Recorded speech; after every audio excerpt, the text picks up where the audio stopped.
The ash fell like gray snow across the forest of Pandora. The great trees that had stood for 1,000 years now burned, their blue bioluminescent glow turning to orange flame. The Na'vi watched from the mountains as their sacred home died. Even the acorn would not fly through the smoke that filled the sky. Elder Moat stood at the edge of the cliff and felt something she had never known before. Helplessness. The fire had started in the dry season, sparked by lightning that struck dead wood. For 3 days it spread faster than any creature could run. The animals of the forest ran toward the rivers, but the rivers were too far for many of them. Then the Sky People came. Colonel Marcus Webb had been stationed at Hell's Gate for 6 months. He was not like the soldiers who came before him. When the alarm sounded and the thermal satellites showed the fire spreading across 2,000 square kilometers, he did not see a problem for the Na'vi to solve alone. He saw creatures dying. He saw a world crying for help. "Get every helicopter in the air," he ordered. "I want water drops starting in 10 minutes. His second-in-command, Lieutenant Chen, looked at him with confusion. "Sir, the Na'vi territory is off limits. The peace treaty says we cannot enter without permission." "Then get permission," Webb said. "And while you're doing that, I'm going to start saving lives." The Na'vi watched with shock as the strange metal birds flew over their burning forest. But these birds did not bring fire and death like before. They brought water. Great torrents of it fell from their bellies and struck the flames. Steam rose in massive clouds where the water hit the fire. Jake Sully, who had become Tarek Makto and married Natari, rode his Ikran through the smoke to meet the human aircraft. He expected to find soldiers looking for a fight. Instead, he found Marcus Webb hanging out of an open helicopter door, directing his pilots toward the worst of the flames. "What are you doing?" Jake shouted over the roar of the fire. "Trying to help." Webb shouted back, "Your forest is burning and you don't have enough water to stop it. We do. Will you let us help?" Jake had lived as a human once. He remembered that most humans were not warriors seeking conquest. Most humans were simply people who cared about life. He nodded and pointed toward the eastern ridge where the fire burned hottest. For 3 days and 3 nights, the humans and the Navy worked together. The helicopters dropped water while the Na'vi guided them to where animals were trapped. Ground teams in protective suits walked into the burning forest to rescue creatures too injured to run. Dr. Sarah Patel had studied the wildlife of Pandora for years, but only through cameras and sensors. Now she held a baby hexapede in her arms as she ran through smoke and falling ash. The creature was terrified. Its 6 legs kicked weakly against her chest, and its large eyes looked up at her with confusion. It did not understand why this 2-legged creature was carrying it toward safety. "Easy, little one," Sarah whispered. "I've got you. You're going to be okay." Behind her, 3 Na'vi hunters carried larger animals. A young Thanator, barely old enough to hunt on its own, lay unconscious on a stretcher made from woven vines. Its massive paws hung limply over the edges.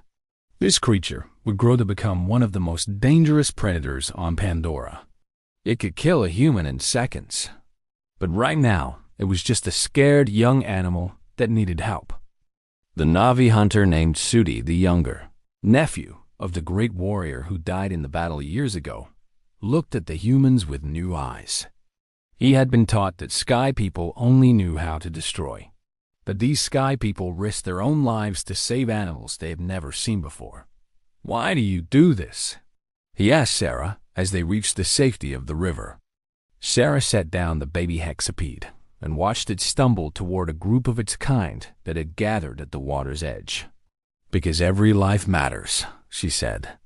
"Your world is beautiful. Every creature here is special. We can't just watch them die." By the 4th day, the fire began to die. The human water drops had created breaks in the forest that stopped the flames from spreading. The Na'vi healers worked alongside human veterinarians to treat the injured animals. A strange camp had formed beside the river, where creatures that would normally hunt each other now rested side by side. A viper wolf lay next to a yerrick, the wolf-like predator and its natural prey sharing the same cool mud beside the water. Both were too exhausted and hurt to fight. They simply breathed together and healed together. Moat walked through this impossible scene and felt A was speaking to her. The Great Mother showed her something she had never understood before. The Sky People were not all destroyers. Some of them carried the same love for life that the Na'vi felt. They could feel the connection to other creatures, even without the physical bond that the Na'vi shared through their cues. Colonel Webb sat on a fallen log, his uniform covered in ash and his face streaked with soot. He had not slept in 4 days. Around him, his soldiers carried food and water to both Na'vi and animals. A young medic named Private Torres was carefully stitching a wound on a dire horse's leg while the massive creature stood perfectly still, as if it understood she was helping. "You look terrible," Jake said, sitting down next to Webb. "Feel worse than I look?" Webb replied with a tired smile. "But we did it. The fire's almost out." Jake watched the scene before him. Human and Na'vi working together. Predator and prey resting in peace. He had spent years trying to build trust between the two peoples. He had given speeches and made treaties and fought against those who wanted war. But this crisis had done more for peace than all his efforts combined. "Your people surprised me," Jake admitted. "I knew they were good humans, but I didn't know there were this many." Webb shrugged. "Most folks back on Earth would do the same thing. We've made a lot of mistakes as a species, destroyed a lot of our own world, but we learned from it. We learned that you can't separate yourself from nature. Everything's connected." A small creature hopped onto Webb's boot. It was a lizard-like animal with 6 legs and glowing blue spots along its back. It looked up at the human and made a chirping sound. "I think it's thanking you," Jake said. Webb looked down at the little creature and felt something warm spread through his tired body. He had spent his whole career following orders and doing his duty. But this was the first time he truly felt like he had done something that mattered.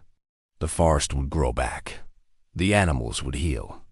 And something new had been born in the ashes. Something that might change everything. The news of what happened on Pandora spread quickly. The humans back at Hell's Gate watched footage of their soldiers and scientists saving alien animals. They saw the Na'vi working beside humans without weapons raised. They saw something that gave them hope. Commander Grace Augustine II, granddaughter of the legendary scientist who had died trying to bridge the gap between humans and Na'vi, stood before the assembly of researchers and soldiers. Behind her, screens showed images of the rescue effort. "What we witnessed was not just a response to a natural disaster," she said.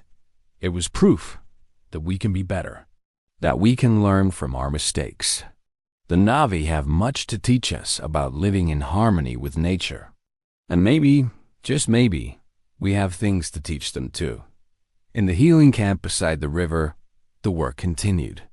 The injured animals needed care for weeks before they could return to the wild. Human doctors and Na'vi healers developed new techniques together. They learned from each other. They shared knowledge across the gap that had once seemed impossible to cross. The young Thanator woke up on the 5th day. It raised its massive head and looked around with bright yellow eyes. Dr. Patel was changing the bandages on its burned leg when it stirred. She froze, knowing that one swipe of its paw could kill her. But the Thanator simply looked at her. It remembered the smoke and the fire and the pain. It remembered gentle hands lifting it from the burning ground. It remembered the sound of a soft voice telling it that everything would be okay. The creature laid its head back down and closed its eyes. It allowed the human to finish her work. Suthi the Younger watched this from nearby. His people had always believed that Thanators were beyond connection, too wild and fierce for even the best hunters to bond with. Yet here was this sky person, this small human woman, treating the beast like it was a sick child. "How do you do this?" he asked her. "How do you reach a creature so dangerous?" Sarah tied off the bandage and stepped back carefully. The Thanator opened one eye to watch her go, then closed it again. "I don't think about the danger," she said. I think about the pain. Every creature feels pain. Every creature wants to live. When they understand that you're trying to help, even the wildest ones calm down. At least, most of the time. She smiled and showed him a scar on her arm. Got that from a cat back on Earth. Rescued it from a flood, and it scratched me for my trouble. Still worth it. The weeks passed and the camp slowly emptied. The healed animals returned to their forest, which was already showing signs of new growth. The burned areas became meadows of green shoots and young plants. Life pushed through the ash with unstoppable force. The last animal to leave was the young Thanator. Its leg had healed well, leaving only a slight limp that would fade with time. On the day it left, it walked to the edge of the camp and turned to look back. Sarah was there, watching it go. The Thanator made a sound, a low rumbling that vibrated through the ground. Then it disappeared into the trees. I think it said goodbye, Jake said, standing beside her. I like to think so, Sarah replied. The peace between humans and Na'vi grew stronger after the fire. Trade routes opened between Hell's Gate and the Na'vi villages. Scientists were allowed to study the forest with respect and care. Some Na'vi even visited the human base to learn about the technology that could protect their world from future disasters. Moat and Note performed a ceremony at the Tree of Souls to honor the humans who had helped. It was the first time Sky People had ever been allowed to attend such a sacred ritual. Colonel Webb and his soldiers stood at the back, unsure of what to do. The glowing tendrils of the tree waved in patterns that Webb could not understand, but he felt something, a warmth that spread through him, a sense of connection that he had never experienced before. Well, thanks you, Moat said to him. You protected her children when they needed help. This will not be forgotten. Webb bowed his head. We're just glad we can help. Your world is beautiful. It deserves to be protected.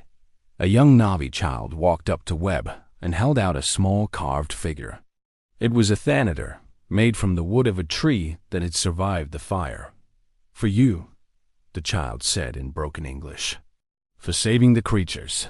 Webb took the carving and felt tears prick his eyes. He was a soldier. He had trained for war. But this small gift meant more to him than any medal he had ever received. The years that followed were not always easy. There were still humans who wanted to exploit Pandora. There were still Na'vi who distrusted all Sky People. But the memory of the fire and the rescue lived on. When tensions rose, people remembered the image of humans and Na'vi working together. They remembered the predator and prey resting side by side.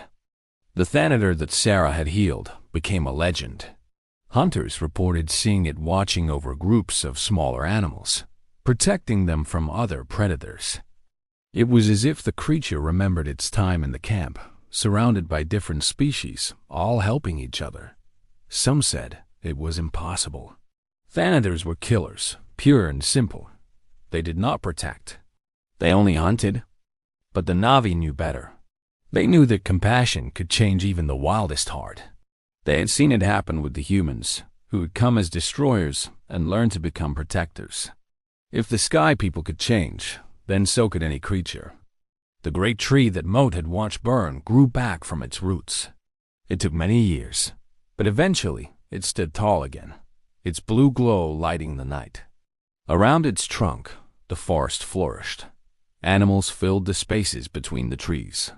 Life had returned. And sometimes, when the moons were full and the forest was quiet, a large Thanator would walk through the glow of the great tree. It would pause at a spot where the fire had burned hottest. It would sniff the air and remember. Then it would move on, disappearing into the shadows. A reminder that even in a world full of danger and fear, compassion could transform everything.